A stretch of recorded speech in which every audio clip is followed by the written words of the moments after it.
The rain began the way it always did in Briar County, slow steady like the quiet tapping of fingers on an old wooden table. On the morning of October 14th, 2013, the town had just begun to stir when 17-year-old Lily Cartwright was reported missing. She had left school the day before around 4 to 12 p.m, caught on a blurry security camera walking into the dense fringe of Merrow Pines, a stretch of woodland notorious not for its danger, but for its silence. Her bedroom remained untouched. Her textbook still open, a mug of half-drunk chamomile tea by the window, and her diary lined with maroon leather fraying slightly at the corners lay shut on her desk. The police didn't open it at first. Not until a week had passed. Not until her mother Jane stopped sleeping. Not until her father Malcolm finally said aloud what no one wanted to say: she's not just missing. Page 43 is where the words stopped. Something is following me, the final entry read. I think it knows I know. It wasn't her handwriting, not exactly. Detective Nathan Harrow had seen his fair share of runaway cases. But this one unnerved him. There was no digital footprint, no calls, no texts, not even the usual high school noise. Lily had vanished like she'd been erased.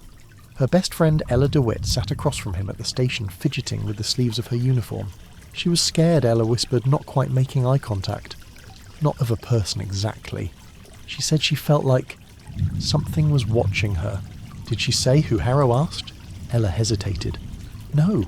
Just that it wasn't new, like it had been there all along. They brought in the diary.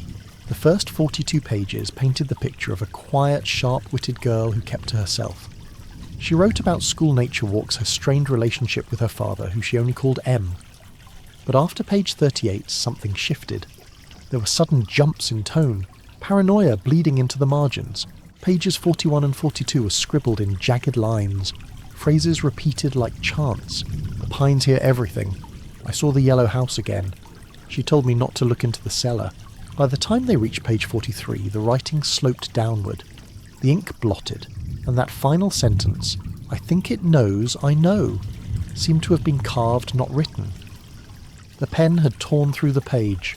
No one could explain the yellow house. There was no such listing in Briar County.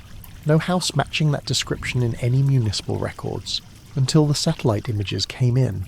1 mile into Merrow Pines, under a canopy of cedar and pine so dense it looked like ink spilled over the earth, was a structure with a yellow roof. No path led to it.